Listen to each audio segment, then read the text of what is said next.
Good morning. Good morning, everybody. Hope everyone is well. Welcome to this edition of Munch&Learn in the No Limits community. I think it's edition 27.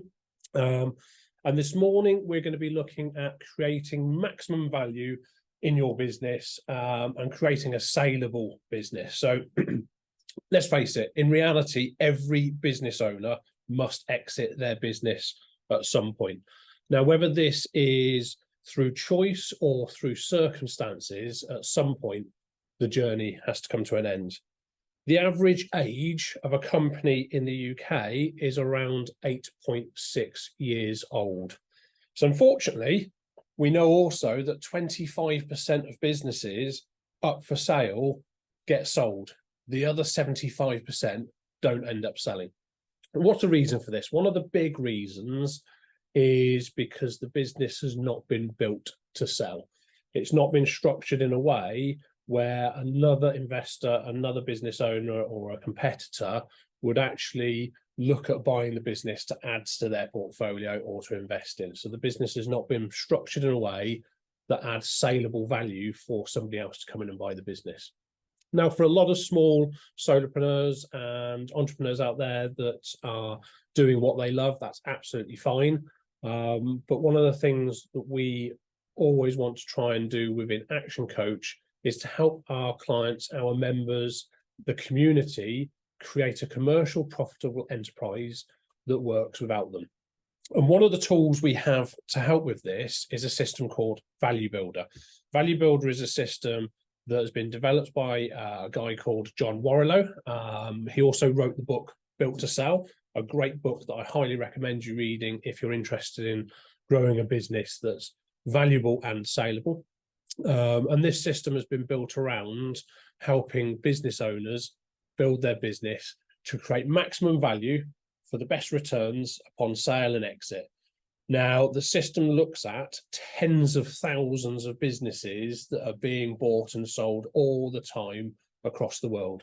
So it's a really useful tool to be able to identify the key levers that we need to work on in the business to create that value and saleability, but also to give us some indications on values. Now, the values are never going to be absolutely accurate in terms of what somebody will pay for a business, but they'll be accurate in terms of the progress you make moving from one place to another place. So without further ado, let's hop into a screen share and I'll share you some of the slides and run you through that. So share screen, we want to share that. So the system is a tool that we can get access to. There's three assessments that we can look at doing. One is a pre-score to ascertain your readiness and the business readiness for sale. The main one, which is the Value Builder assessment, which ascertains where the business is situated today in terms of that value and also the saleability, but also which areas you can work on to improve the value over a period of time. And then the last assessment is the freedom score, because we do find that a lot of business owners, once they've sold their business or exited their business, they actually then it feels like something's missing. So they need to ready themselves for life after the business, because it becomes part of us, right? You know, running a business, it's not just a job, it becomes part of us. So what we've got is we've got a system that allows us to look at tens of thousands of businesses, and we know that the average business sold roughly is 3.55 times the profitability. So we've got an annual profitability of 100,000. And the average business sells for 3.55 times that profitability. What we do know is that the businesses that have gone through the Value Builder system and have then created a business that has a score higher than 80% actually get a 6.1, on average, a 6.1 multiple of their profits. So we know that it's 71% higher than the average business being sold. Now, there's more to selling a business than just creating profit and making it as profitable as possible. And there are actually 8 key levers to creating that additional value and creating that saleability. So we're going to have a look at those 8 levers and just quickly touch on them. and just sort of talk through how they might sit within your business. So the first of the 8 key drivers is financial performance. So it's that your history of making profit, but also showing how you've made that profit. So having accurate accountancy reports, profit and loss statements, and things like that is going to be important. So very often when we're talking to business owners about their sale, about their exit, about their dreams of selling the business, one of the first things we'll want to do is have a look at the financial accounts for the last 3 years. And quite often, more often than not, business owners tend to run their businesses on bank balance and end of year accounts. So one of the key things that I'd suggest we do is make sure that we've got a great accountant that's supporting us with our accountancy needs, but also looking at having a set of financial statements prepared each month, each quarter, each 6 months, whatever it is right for your business, so that you've got a track record, a history of being able to evidence, excuse me, about being able to evidence the profitability and where your costs are going, where the income's coming from, and things like that. So it's not just about making profit. It's not just about your turnover and generating as much cash as possible. It's being able to evidence it. It's being able to show the potential buyer or the potential investor that there's a track record, there's a history that they can then use to work out what the business is worth to them. The second key area is your likelihood to grow the business. So this is the growth potential. So again, what it's looking at is we're just trying to understand and isolate the areas of opportunity for a new investor. So most businesses have got an opportunity to grow somewhere. Understanding where your opportunity to grow is helps you prepare for that sale event, prepare for those negotiation talks. Because once we're in negotiations with somebody, what they're going to be looking to do is to professionally devalue your business by looking at all of the challenges, by looking at all the reasons why it can't grow, why it's worth less. So what we want to do is prepare you as a business owner, is to prepare you so you can then sell the benefits of where the opportunities to grow are. Because believe you me, that's what the investors are really looking at. That's what the buyers are really looking at, is what can it add to their current business or their current portfolio? How can they grow what they've already got through the acquisition of your business? Switzerland structure. Switzerland structure is how dependent you are on any one employee, any one customer, or even a supplier. A supplier quite often gets overlooked. So this isn't about you as the business owner. This isn't about how dependent the business owner is within the business. That comes later in the hub and spoke. This is about how important it is to retain that 1 or 2 key employees. What's the risk upon sale to the new owner if that employee chooses to leave? And again, from an acquisition point of view, we're going to be looking at reasons why we want to devalue the business based on the risk of key employees. The same thing goes with customers. How much of your business revenue and profit is made up of a few key customers? So if you've got a business that is working with, say, 4 key customers and 50% of the revenue is with one of those key customers, what's the risk if that key customer doesn't stay with the new owner? So we're looking at trying to implement strategies to give you breadth and depth within your client base, your customer base, to give the new owner confidence that if you lose 1 or 2 customers or clients, then it's not going to ruin the business. And then the one that's missing, or quite often missed, is the supplier. So if you've got one supplier that you're wholly dependent on, the risk is they can put their prices up, they can change their terms, they can go out of business. What happens to your business with your supply chain? So a great example of this is car manufacturers. My background is the automotive world. Car manufacturers build hundreds of thousands of cars. They're a massive, massive organization, but they're still dependent on the supply chain to give them the parts to build the car. So what they do is they look at multiple suppliers for the same type of parts. So whether it's injectors, whether it's tires, whether it's wheels, whether it's seats, whether it's whatever it is, they'll always be looking to try and get multiple suppliers to supply that chain. One of the big issues we've had recently is through conductors, shortage of conductors. And then wiring looms, a lot of the wiring looms for the automotive industry came from Ukraine. And that has a massive knock-on effect for their ability to sell their products to their customers. Valuation is teeter here. It is an American system, but obviously from our perspective, it's more likely to be seesaw, valuation seesaw. So this is around cash flow. And this is looking at whether your business sucks cash from selling your products or services or creates cash. So let's use a couple of examples. So an example would be if you're offering a product or service which is paid up front, and then the delivery of the service or product is then delivered after payment, means you're in a positive cash flow. So you're generating the cash before you deliver your product or service, as opposed to builders are a good example of this, where you take on a job, you start doing the work, which means you've got to pay for materials, you've got to pay for labor before you get paid. So it takes a lot of cash to put into the business to start the product to get paid. And then if you have debtor days, so if you give your suppliers 30, 60, 90 days to pay, that cash suck stays longer. And this is one of the biggest reasons why businesses actually go out of business. So you can be the most profitable business out there, but if you run out of cash, then you're out of business. So sometimes selling more can actually mean you go out of business quicker. So we've got to look at ways that we can actually generate a positive cash flow, or as positive as possible for your industry.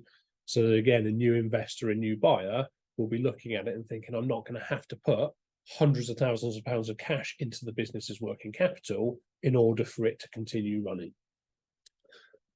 Recurring revenue. So recurring revenue is, as it sounds, it's having the ability to have a recurring income every single month without having to do too much to generate that recurring income. So subscription services, monthly payments for maintenance fees and things like that.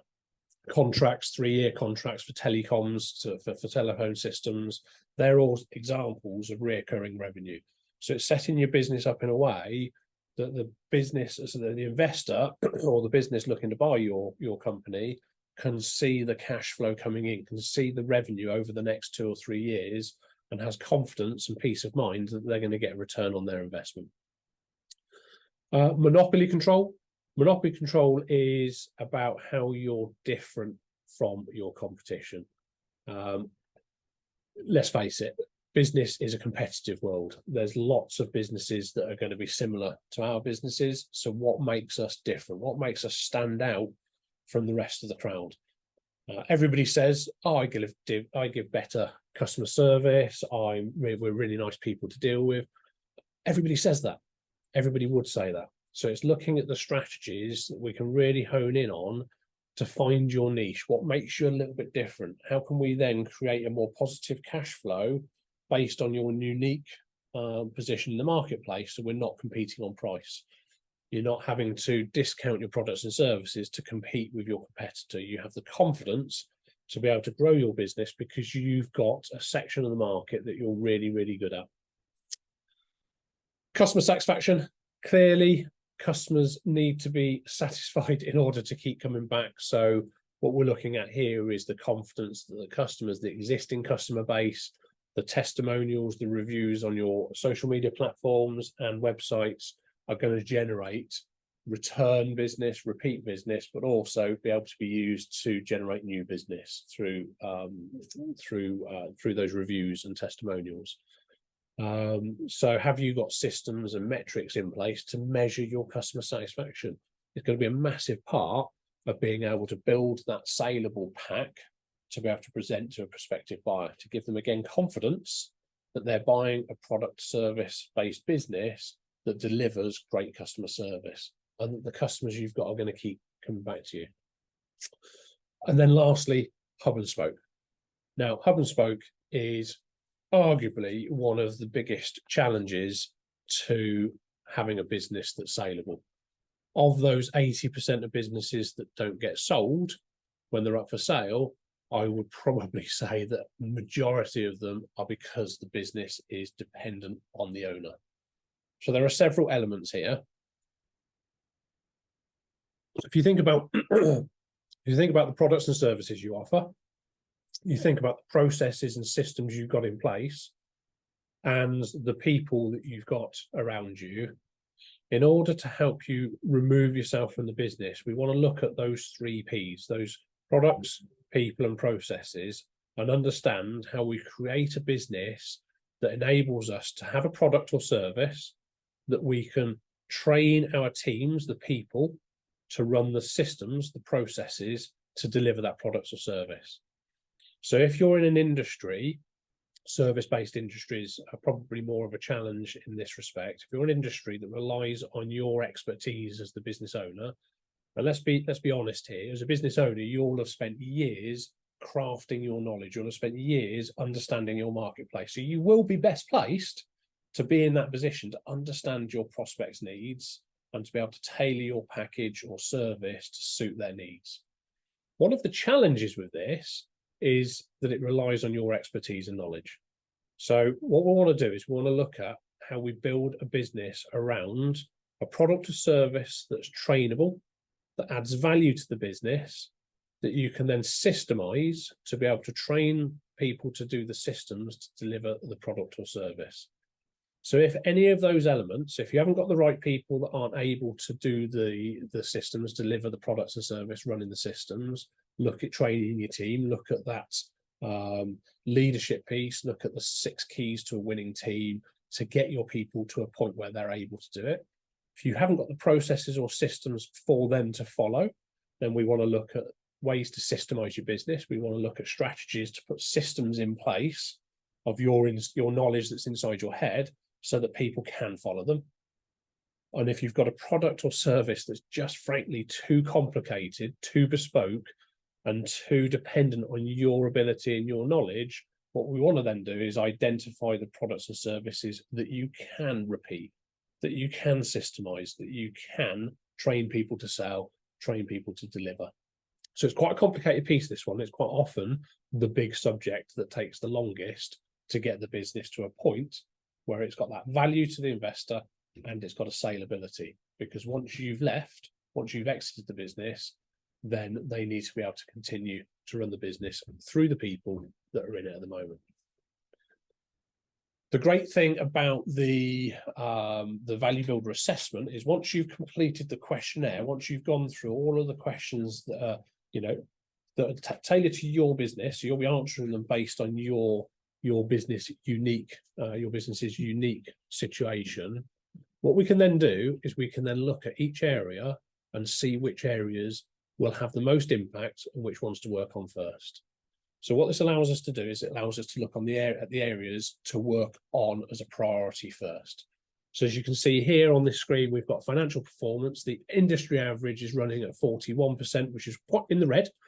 And your score on this business is 40. So it's an area we can improve, and we need to try and shift it up to the green bar, get it up to around that 75, 80 plus to add maximum impact. So we can look at strategies to improve financial performance. And then if we move down one, the Switzerland structure, in this instance, the average industry average is 73%, but the business scores 84. So today, that's not necessarily a priority. So we can park that for a minute and work on the strategies, that add the most value. And then likewise, when you go down to the hierarchy of reoccurring revenue, this particular business has got no reoccurring revenue whatsoever. The industry average is particularly low because it's an industry that doesn't generally have a reoccurring revenue. So it's an area that we want to look at to see what we can introduce at any level to give it some form of score. Within the system that we use, within the platform, what we're able to do is we're able to look at these levers and start moving them around left and right, look at the strategies, pick 1 or 2 that we want to work on over the next few months, and then see what impact that would have on the value and the multiple of the sale, the potential exit.